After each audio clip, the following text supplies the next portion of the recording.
Day 20 of ownership of my 2017 Ford C-Max Energi. I traded a 2015 Chevy Volt for it. Gave the car plus $4,800 for this car. I got an excellent trade-in value on my 2015 Chevy Volt from Principal Toyota in Memphis, Tennessee. They gave me $10,500, $10,600, $10,700, somewhere in there. I think $10,600 and some odd dollars for it. You know, which was, man, that's just such a good price. In comparison, Vroom offered me $5,600, $5,700, something like that. If I still have the screenshot, I'll put it right here. That's from Vroom. Carvana offered me exactly $1,000 less than Principal Toyota. But Principal Toyota has an advertisement. We pay $1,000 more than anybody, including CarMax and Carvana, which I didn't think they actually would, because I'm used to dealers lying and sending out false information and then backpedaling when you get there. Well, you have to understand, Mr. McPhee. These are extenuating circumstances. You know, whatever. But Principal Toyota was awesome. They didn't do any of those excuse making. They just paid it. They just gave it. But anyway, $4,800 difference. And today I'm gonna go over, you know, why I did it, because I'm sure a lot of people are scratching their head. They're thinking, why would you give up 20 electric miles as much as you like electric cars? I mean, the Volt 2015 had 40 electric miles in non-winter. This car has about 20 electric miles in non-winter. So why would I do that? Well, for one, I really wanted the automatic hatch release with me being in a wheelchair, where you put your foot underneath it, it pops up, and you push a button there, put your foot underneath it to lower it. The only thing is, when I got there, this is one of the ones that don't have it. But I still bought it. You know, I thought every C-Max, and I still think almost every C-Max comes with that automatic lift gate, but mine don't have it. But it's such a nice car. It's such a smooth riding car. This car has independent rear suspension, which is very odd for a car this size. They produced it, well, I don't know about produced it, but they released it in Europe years before United States. I don't know how many years, but it was years before. And I wonder if most cars in Europe have independent rear suspension. Maybe that's why. I mean, I don't know. But that helps with the ride quality a lot. And also, you know, I mean, it has the nice looking rims, which I really don't care about. Got fog lights, which I really don't care a whole lot about. I want to show you inside. I do like the color. This color is called white gold. And I went to get my tags transferred the other day. I need to put them on. And the lady said, what color is it? I said, well, according to the paperwork, it's white gold. She said, I'll just put white. And I thought, this ain't white. This ain't white. And I started telling her, just put gold. But I didn't. And so it's a beautiful, beautiful color. I want to show you this. Look at this. If this car had been just a couple inches shorter, we would not have bought it. Look at that wheelchair. Look how tight it is. I mean, just another inch, it would not have fit. Because I wouldn't have bought it if I'd had to fold the seats down. I would not have done it. You know, I had to do that with the Chevy Spark EV, but the Chevy Spark EV was cheap. You know, this car listed for $15,300, $15,400, something like that. I was not going to pay that much money and have to lay the seats down. Somebody said, why don't you get a Chevy Bolt, B-O-L-T? I said, one, I couldn't afford it. And two, I'm not paying $17,000, $18,000 for a used car if I can't use the back seat, because the Bolt had to fold the seats down. Now look at this. Right here, this big old thing, that's the extra battery pack. If you get the C-Max Hybrid, it don't have this. This is a flat floor. If you get the plug-in hybrid, which I have with an extra battery, which is about 7 kilowatt hours, it's about 5.5 usable, it takes up most of your cargo space, so keep that in mind. I don't really care about the cargo space, but if you need this, then you better just get you a C-Max Hybrid over the plug-in hybrid. It also has the parking sensors, which I don't care about. Man, I mean, I swear, I had the same thing on the Volt. And every time I back up, they start going off because the truck sits about right here. And they start going crazy. Oh, you're gonna hit the truck, you're gonna hit the truck. You know, I mean, don't make that sound. It just goes beep, beep, beep, beep, beep, beep, beep, beep, beep, beep. All right, now let's look. Oh, I like this too. I really like these mirrors right here. The blind side view mirrors. I like those a lot. Oh, and this. Doors unlock. When you come up to it, the light comes on right there, but this button is for if you want to lock it. I've had that in the last couple cars now, but keyless entry is really nice. Let's look at the back seat first. It's got rear vents in the back. It's got leather seats, which I normally don't care for. And man, these are cold. That's one reason I don't like them. They're cold in the winter and they're sticky in the summer. You know, oh, and I just realized I keep forgetting to do this. Look at this. I have had this thing 20 days and I have done forgot about this. And I have not looked in it yet. This is a cubby hole. See what's in here. What it looks like. There's another charger down there. Well, this comes completely off. Yep. That means I've got 2 chargers. Didn't know that. Somehow the guy must picked up an extra charger. So you can't really store anything in here unless you want to take that charger out. Unless, oh yeah, I bet that lifts up. I bet it does. I should have, hang on. Let me shut this thing off and see. Okay, from the videos I've watched of this car, the reviews, I thought this was just a hole here. But you can tell, I try pulling it up, it's probably too dark in here. There's a screw right there. I have to unscrew it if I want this up. And I can't see back there. That goes to something back there. You know, I don't know. I'd just look into this. There's another cubby hole on that side. Okay, so it's got the vents in the back, leather seats, and this seat is real easy to pop down. I think you just got this hole right there. This hole right there. I'm doing a very pitiful job day on this camera. Just push that, you know, for that. And I think you pull this up. Hang on. Yeah, that was it. Yep. You push that to get the headrest down, then you just push this.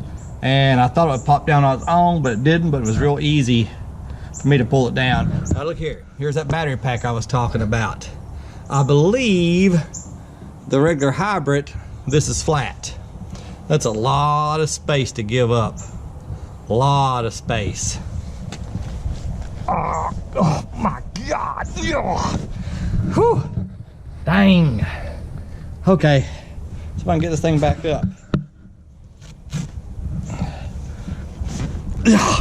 Jeez. Holy crap. I am weak. Hey, don't take that struggle as that being normal, because I seriously do have the strength of an average 13-year-old girl, maybe even 12-year-old girl. For sure, a 14 or 15-year-old girl could kick my butt, even if I had 2 legs. I've always been kind of weak. No doubt about it. I used to have a job at Darlin in Paragould, and one day they were going to send me out of my department. It was a factory. They said, we're going to send you to this blah, blah, blah department. And I said, but by the rules, you have to send the person with less seniority out of the department. I don't have the less seniority. They said, you do for the men. We can't send women over there because women aren't strong enough to do the work. Well, I did the work, and it was tough. I got back and I said, hey, I just proved that women could do this job because I have the strength of an average woman. I guarantee it. They just thought I was trying to be funny, but I was being serious. I proved that day a woman could do that job. But anyway, whew, man, that wore me out. Okay, here's the inside. Here's the inside. Let's start it up. I do swear to bear true faith. Turn off the radio. To help. Okay. All right. Now here's the thing. Speed limit is 80 miles an hour. That's because I've got this thing called my key engaged. I don't know how to unengage. I have to read the owner's manual and find out. But my key is in case you got some ignorant teenager or something and you want their key pod to have limitations. And one thing it does is if I unbuckle my seatbelt, the stereo mutes. And a little thing pops up that says, hey moron, if you want to listen to your stereo, you've got to buckle up because it's muted until you do. And that's great for kids, and I always buckle up. But when I get on my street, before I pull in the driveway, I always unbuckle. And every time the stereo mutes. And it's just irritating. Now this is ignorant. This is the energy leaves. You know, as you drive more and more efficient, those leaves pop up. And as you drive inefficient, they disappear. You know, I don't like that. I never leave it on that. I don't care. I think it's kind of goofy. Kind of like the leaves in a, you know, the tree building thing and the Nissan Leaf. But here's our fuel history. This shows the last 30 minutes, which you can change. You know, 104.7 miles per gallon is my average miles per gallon since I got it back home from Memphis and gave it a full charge. And then about a day later, when I could figure out how to reset that. You know, the 104.7 is not just simply the trip odometer. And that shows your acceleration, braking, and cruising. Blue is good, like you see right there, that blue. And if it's either yellow or green, I'm colorblind, I can't tell. But if it turns either yellow or green, that's bad. Plus, as it gets down here, it's bad. Dang fire. And I've discovered entertainment. Most times, it doesn't say anything. It just says Bluetooth streaming, which is stupid. I was hoping it would tell you, you know, like album art, which I think it will if you're on XM radio or maybe FM or something. But Bluetooth, it'll just say Bluetooth streaming. But, and over here, we've got your, that's why I normally leave it in power. And it shows you, the reason I like this, if we were going down the road, I'd show you. A little box. Let's say right there by that first dash, there'll be a little box that shows up. And if you stay within that box, then the gas engine's not going to kick on. At least that's what I'm thinking. If you get enough power to get out of that box, and it does, it'll kind of help you, if you don't mind driving like an old person, can't say grandpa, that's sexist, or grandma. If you're driving like an old person, then if you don't mind doing that, and there's nobody behind you, then you can really get a few more miles out of your tank. But that's when I'm not in a hurry and don't care. So anyway, this is, I can't remember when I reset this, just a couple weeks ago. I'm getting 103.9 miles per gallon on this trip odometer. This is since we've had it, even including the 90 mile drive back, 90 to 100 mile drive back home with no battery, you know, just on gas. 85.1 miles per gallon. I burned 96 kilowatt hours at 8 cents a kilowatt hour. Well, that's easy math. That's $8 minus 32. You might as well say $8, round off. You know, 4 kilowatt hours at 8 cents would be 32 cents. You know, so just say $8. It's actually going to be $7.68, I think. You know, and electricity is what I burn. $7.68 in electricity to go 732 miles, 85.1 miles per gallon. And this shows EV on one side, kilowatt hours on the other side. Okay, but now let's talk about why I bought this car. One reason, the miles, 21,000. That's good miles. I like that. You know, low mileage car. Right here you have your fog lights, which again, I don't care a whole lot for. And this is automatic lights. And I normally leave it on off because when you do automatic, then even under the driveway, the carport here, you know, this turns dark and I don't like it. So I turn them on as I need them, you know, usually. But cruise control, every car has cruise control now. I mean, what's the big deal about that? But, you know, you gotta have it.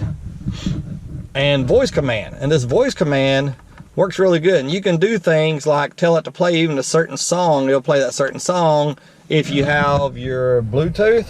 Or what I use, this right here, you know, I have about 80 gig of music in my USB port. And this other USB port, I have a cord there for Android Auto. I love Android Auto. I should have brought my phone out so I could have showed it to you.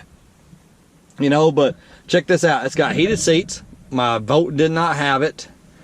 Push button start, they both had that.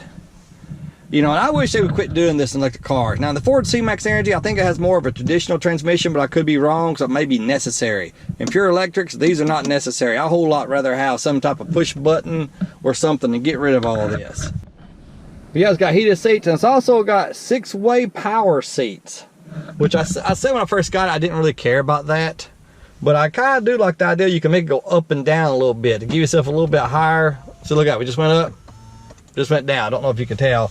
Tilt steering wheel, of course. Man, I've never touched the tilt steering wheel ever in any car. You set it and you forget it. I don't think I've even set it here. But here's another thing about this car that's very unusual for, you know, small cars like this.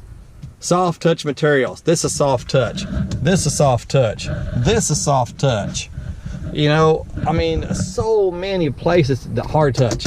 So many places on this car that are soft touch material, which I don't care about as most people do. Soft touch, I think. Yeah, you know, that's really a big thing to a lot of people. I don't care if this right here is a little bit soft or if it's hard plastic. It don't really bother. I don't really care.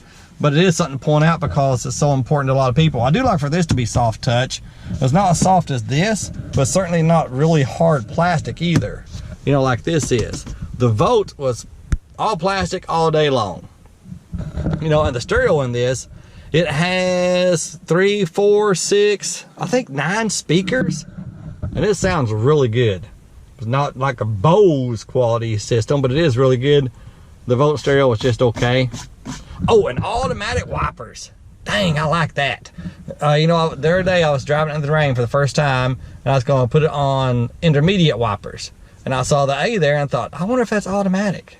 And sure enough, there were times it'd swoop twice in 5 and 6 seconds span, and there are times it go 30 and 40 seconds without, you know, without swiping. But the main thing about this car is just the ride comfort. Man, it just rides so smooth. Way smoother than the Vote. And the Vote was way smoother than the Spark EV. You know, out of the 3 electric cars I've had now, the Spark EV, the 2015 Vote, and this 2017 C-Max Energi, the Spark is without a doubt the most fun to drive. The Spark was so much fun to drive, but it's also by far the least comfortable. The seats were uncomfortable, the ride quality wasn't that great, it was a small car. The Vote ride quality blew the Spark away, and this blows the Vote away in ride quality. These seats are so freaking comfortable. You know, they really are. But one thing about the Vote, my car didn't have heated seats, but if you get a Vote with heated seats, it's automatic heated seats. I'd really like to have given that a try. I really would have. You know, but this car also, this button right here, this EV button, that is, see if I can get it to pop up. Right there, it's kind of like the hold mode for the Vote. EV Plus. That means you're going to be burning the gas engine. Now, it's not running right now because we don't really need any energy, plus it's plugged up. But that's going to be holding your battery state of charge and getting, you know, using the gas. So you can save your battery for in town. Hit it again, automatic. The car decides if it's going to, you know, it's kind of like a hybrid, I guess. It decides what it's going to do.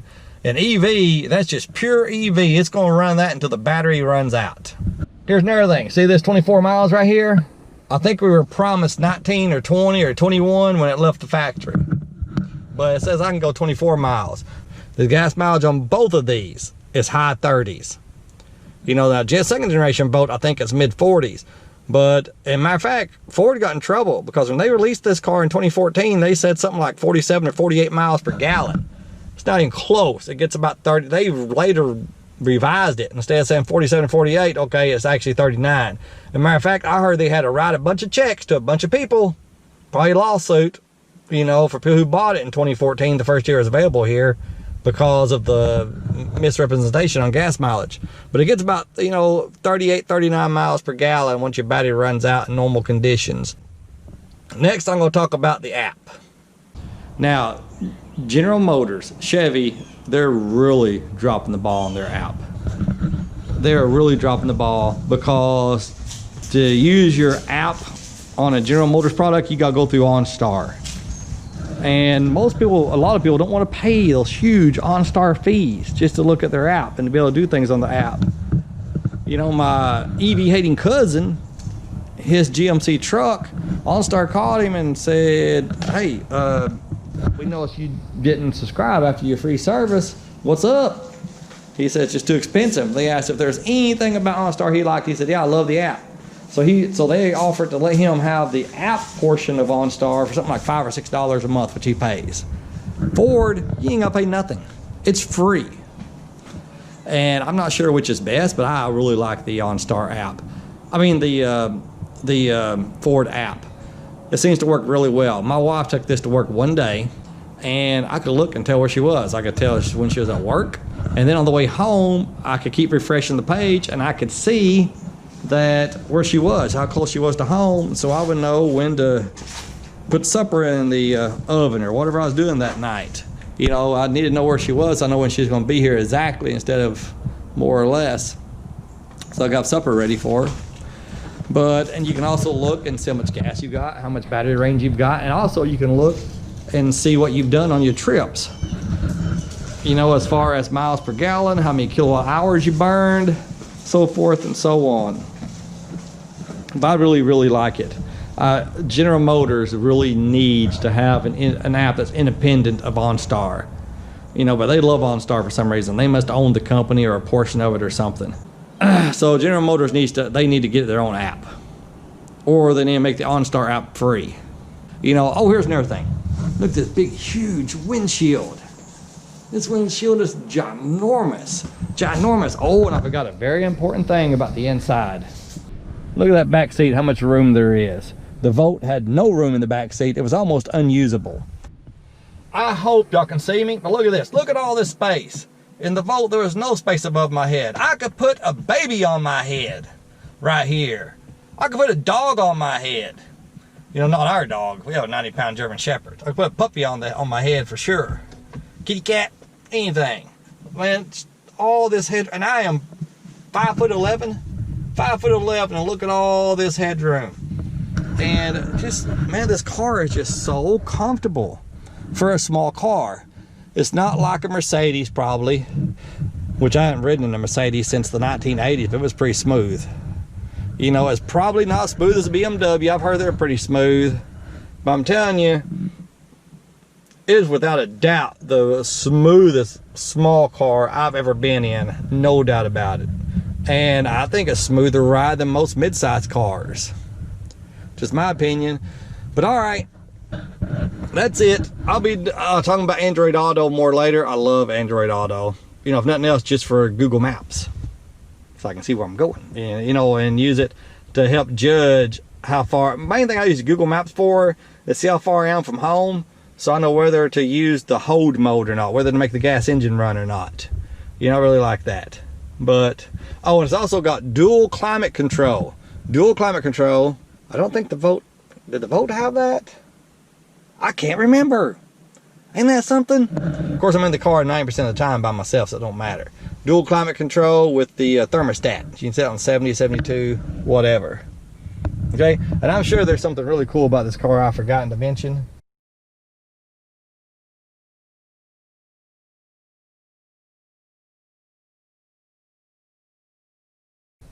Don't remember what it is at the moment, but I really like it. Y'all can think I'm nuts. I don't give a crap. I think it's worth $4,800 plus my Volt. I get to move up 2 years, and I get to move up 2 years from 15 to 17. I moved down in mileage from somewhere around 76,000 miles to 21,800, I think. It was more like 21,200 whenever I bought it. 21,100, something like that. Yeah, 21,894 right now after 20 days. You know, but I got to move up 2 years. I got to move down about 52, 53, 54,000 miles, and got a much, much nicer car. All right, y'all have a great day. Thanks for watching. And remember, chicks dig scars and electric cars. Bye.